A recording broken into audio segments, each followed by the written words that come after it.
In the Spotlight. You're listening to The Feed with Amber Mack and Michael B. FuelService is a new app designed to assist drivers with mobility challenges, and it has recently launched in Canada.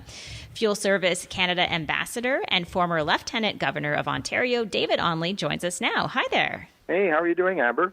I am doing great. It's been a long time since our days on homepage on City TV, and it is nice to hear your voice. Thank you. Thank you very much. Likewise.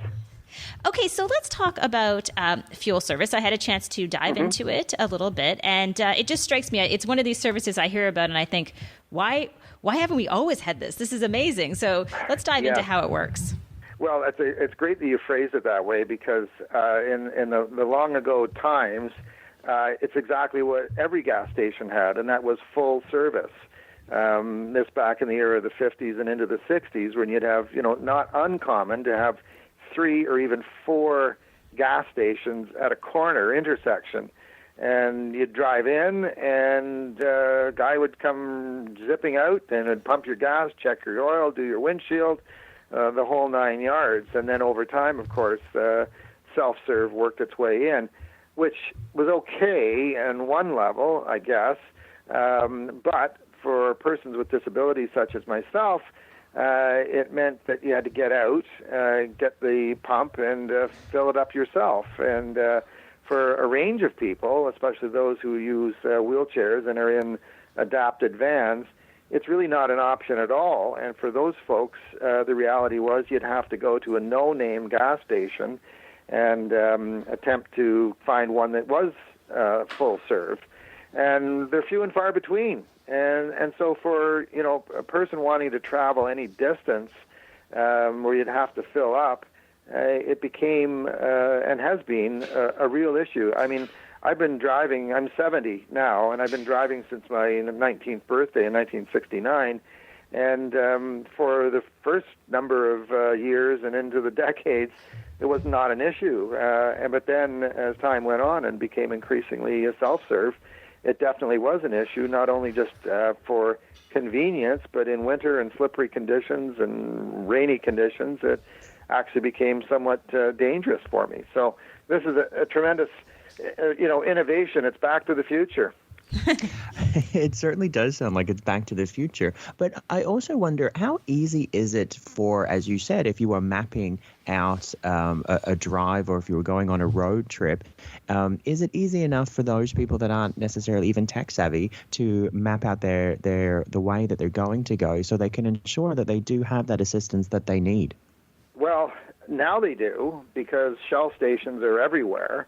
And so that's not a challenge. But prior to that, definitely a challenge. And a friend of mine who's a longtime advocate, Eddie Rice, often traveled to Florida. He still does, at least pre-COVID, for the winter months. And before going, he and his wife would have to just, spend hours trying to find out which gas stations between Toronto and Florida were full-serve stations, and if they couldn't find it, it became a real issue, and they would have to stop and call the AAA or call another service provider for assistance. Again, that's all changed, and it's remarkable, really, because in his case with his wife, and in my case with my wife, sometimes I don't drive.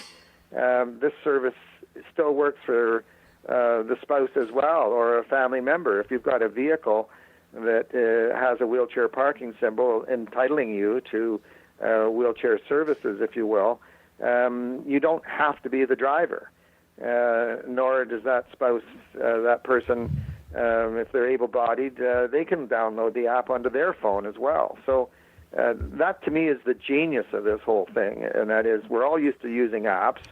So I downloaded it in a matter of, 4 minutes, maybe.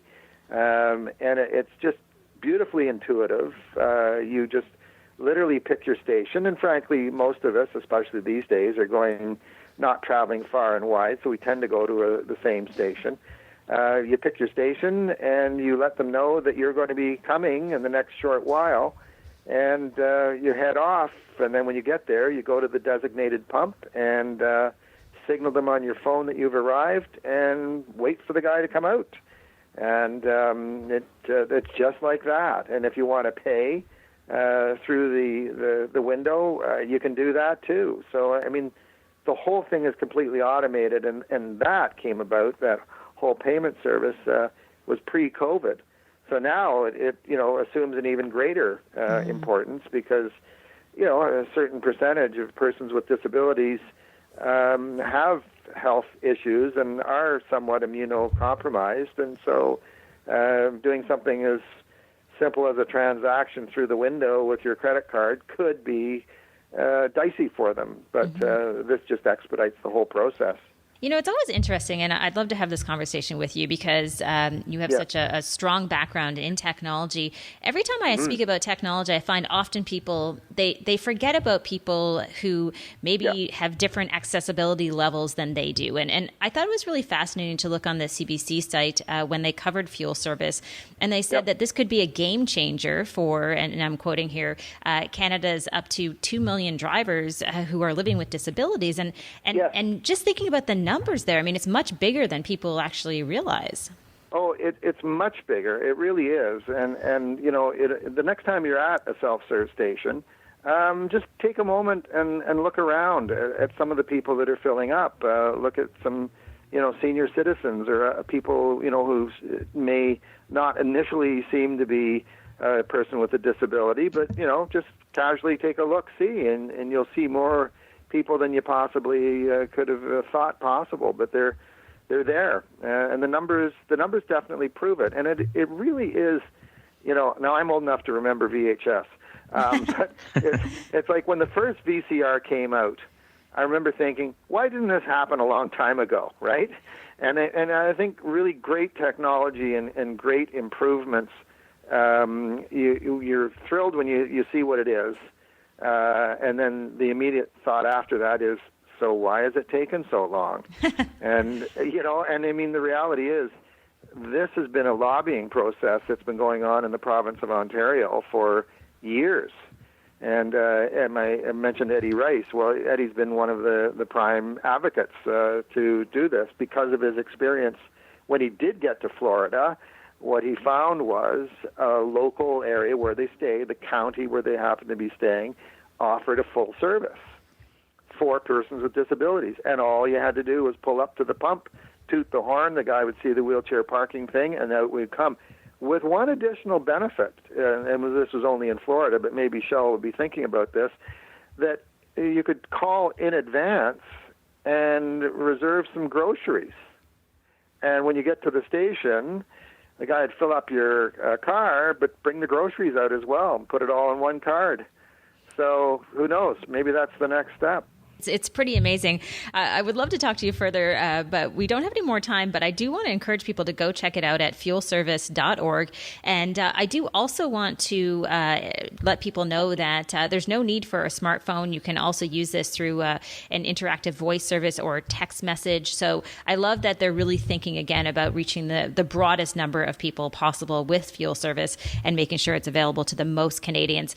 David, it is just wonderful speaking to you. And it's been far too long, and I just wanted to say take care of yourself, and I hope to see you soon, and I hope everybody gets a chance to try out Fuel Service. Thank you so much. Appreciate it. Take care.